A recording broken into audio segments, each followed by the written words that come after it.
Entrou pela linha do tempo, não notificou.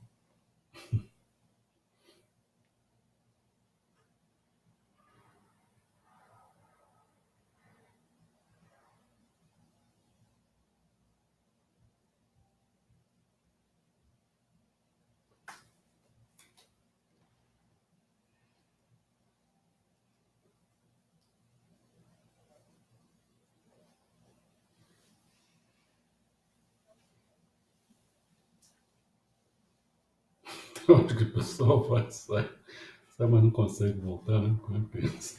Não, é chato que não pode ir direto, né? Tem que. Vamos falar com o Juliano. Não sei Já tem 3 pessoas. O Luiz, que acho que não estava, já entrou, Não. né? Ele está curtindo aqui o. Ainda não entrou aqui pelo Não, Luiz. acho que não, ele está curtindo o desabafo do presidente, ele ainda está lá fora ainda.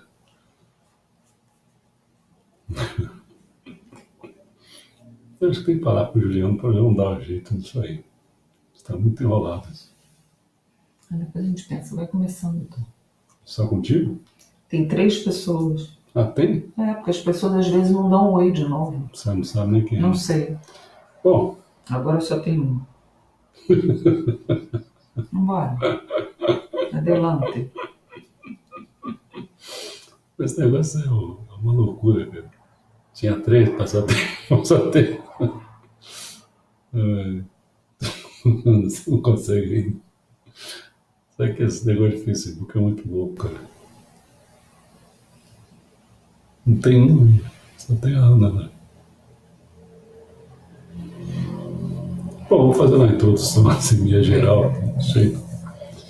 Olha só, pessoal, nós estamos no conteúdo feminismo, né? Voltou. Agora bem. Conteúdo feminismo, né? E eu fiz uma introdução geral. Falei sobre aquelas 3 ondas, lembra? As 3 ondas femininas. Não foi só. O feminino nasceu e. Não, teve uma onda, depois entrou outra onda. Foram 3. E tem gente que diz que são 4, tá certo? Então nós fizemos, o que nós vamos fazer hoje, né? Vai ser o nascimento do feminismo. Foi no século XVIII e foi até um pouco pelo início do século XIX. Que realmente o feminismo não é uma coisa assim, que nem a filosofia, que está lá nos gregos antigos. Não. O feminismo nasceu pelo século XVIII. Um pouquinho mais no... Então, esse é o primeiro tema. Nós vamos tratar sempre, como a gente faz, que é uma leve introduçãozinha, e depois a gente trata de um assunto apenas, de um tópico só, mais um tópico, 2. O outro vai ser homens nascem livres, mulheres nascem escravas, o início do feminismo britânico. Bom, aí no próximo tema, a gente vai tratar, que é a primeira onda, é quando a luta por direitos iguais, que vai de 1840 a 1944. Né? Aí, em 1945, um ano depois, até 1979, nós entramos na segunda onda, que é o pessoal é político. Então você sai para uma coisa simplesmente de direitos iguais e passa para o pessoal é político. Aí nós vamos ter em 1980 a política da diferença. Aí depois vem a terceira onda, que vai de 1990 a 2010. E a quarta onda, não é? Seria de 2010 em diante. Quer dizer, só tem uns 10 anos, que é combatendo o sexismo nos dias de hoje. Tudo bem? Deu para entender, né? Então, nós vamos fazer então o nascimento. O tema vai ser o nascimento do feminismo, que vai do século XVIII até o início do século XIX. Né? Então, a gente faz uma pequena introdução. A gente primeiro dá a linha do tempo, lembra? Então, se ela vai do século XVIII até o século XIX, então, vamos começar lá, 1700. De 1700 até 1832. É um pouco do século XIX que eu falei, então vai até os 30 e poucos anos. Em 1700, tem uma pessoa uma inglesa chamada Mary Astell. Ela fez um livro, né, que algumas reflexões dela tal. Ela argumenta que Deus criou os homens e as mulheres com almas igualmente inteligentes. Diferente, porém inteligente. Nem sei se posso dizer que ela disse que é diferente. Não. Com almas inteligentes. Um homem inteligente. Em 1734, o Código Civil sueco, já saiu lá da Inglaterra, foi para a Suécia, garante alguns direitos às mulheres, com destaque para a proibição de que os homens vendam as propriedades da esposa sem consentimento dela. Isso é um ângulo jurídico, né? No anos 1750, na Grã-Bretanha também, é formada uma sociedade, né, que é um grupo informal de discussão para intelectuais mulheres e homens convidados. Em 1765, formam-se as Filhas da Liberdade, nos Estados Unidos. Já foi para os Estados Unidos a situação. Um grupo político para protestar contra direitos de importação e para apoiar a independência das colônias da Grã-Bretanha. Aqui só está dizendo o seguinte, que as mulheres começaram até a ajudar na independência americana. São as Filhas da Liberdade. Judith Sargent Murray, ativista norte-americana, já estão, quer dizer, deu um passeio pela Grã-Bretanha, depois foram para a Suécia, agora estão bem na América do Norte, né? Ela é ativista norte-americana pelos direitos das mulheres. Ela afirma em seu ensaio sobre a igualdade dos sexos, que as mulheres são tão inteligentes quanto os homens. Voltou à questão da inteligência. E um ano depois, em 1791, houve as declarações dos direitos das mulheres e das cidadãs. Então teve-se a ativista política francesa, já fomos para a França, né? Eles estão perto aí estão na Revolução, né, Francesa. Olympe de Gouges argumenta que as mulheres deviam ter os mesmos direitos que os homens como cidadãs. Um ano mais tarde também, já foi novamente para a Inglaterra, Mary Wollstonecraft, em As Reivindicações dos Direitos das Mulheres, essa escritora argumenta que as mulheres devem ter o direito ao ensino. Em 1830, já mais para frente, né, onde hoje é o norte da Nigéria, Nana Asma treina um grupo de mulheres chamada Jaxis para viajar pelo Califado Socoto e educar outras mulheres. Mas já passou por uma coisa mais. Na França, Suzanne Volquin, em 1832, se torna editora do primeiro jornal feminista para a classe trabalhadora, que é o Tribuno das Fêmeas. Está traduzindo.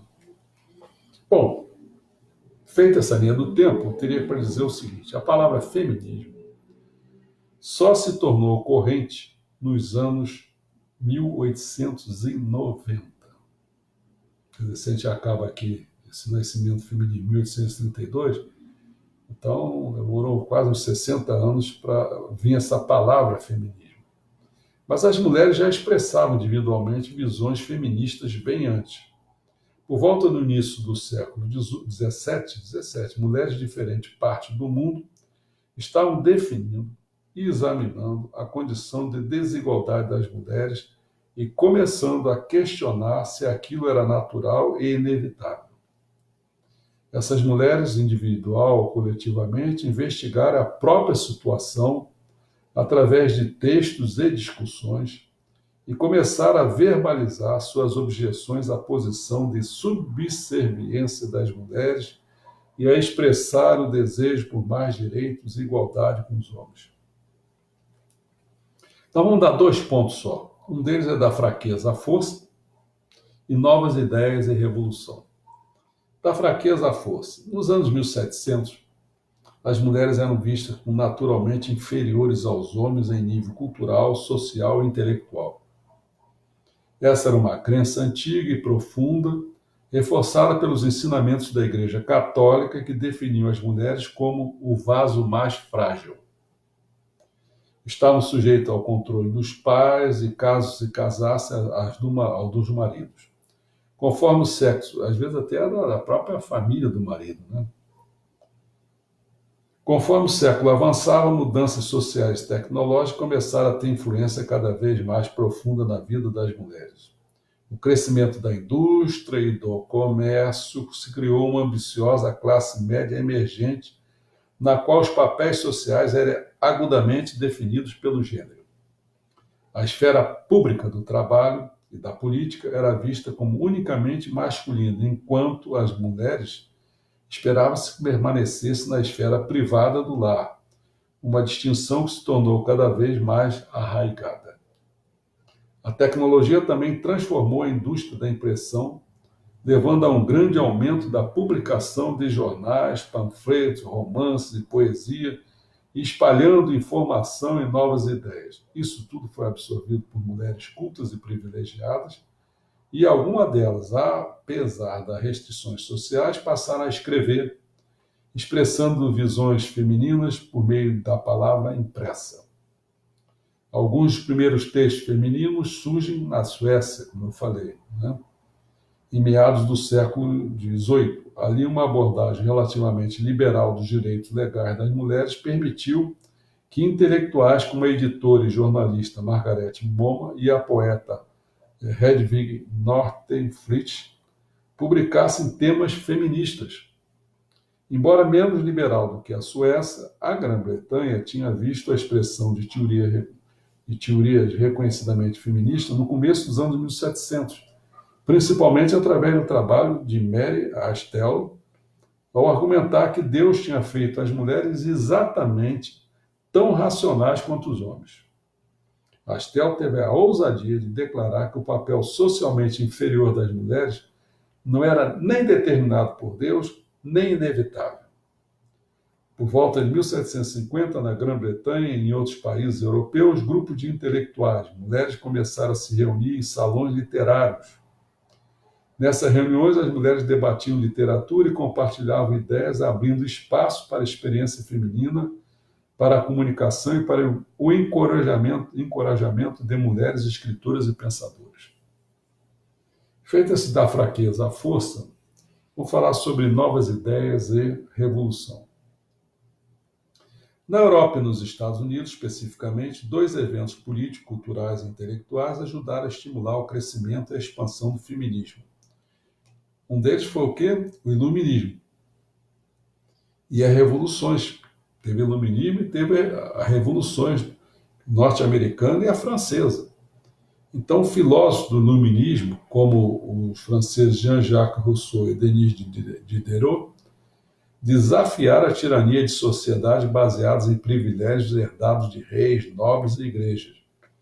Eles argumentavam a favor da liberdade, da igualdade e dos direitos do homem, o que, particularmente, para Rousseau, excluía as mulheres dos homens.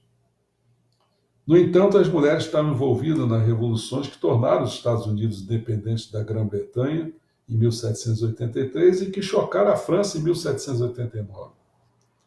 Elas começaram a exigir seus próprios direitos. Nos Estados Unidos, Abigail Adams, esposa do segundo presidente dos Estados Unidos, clamou aos pais fundadores que se lembrassem das damas nas mudanças revolucionárias, enquanto na França a dramaturga e ativista Olympe de Gouges publicou a Declaração dos Direitos da Mulher e da Cidadã, clamando por direitos legais iguais para mulheres e homens. Influenciada pela Revolução Francesa, a escritora Mary Wollstonecraft publicou Reivindicação dos Direitos das Mulheres, um marco nos textos feministas que identificou a tirania doméstica como a principal barreira que impedia as mulheres de viverem vidas independentes e clamou para que elas tivessem acesso à educação e ao trabalho.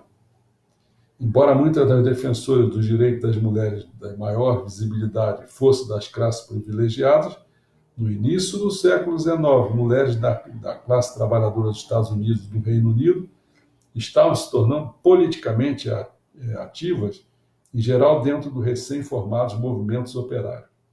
As opiniões feministas também estavam se fazendo ouvir em parte do mundo islâmico, hein?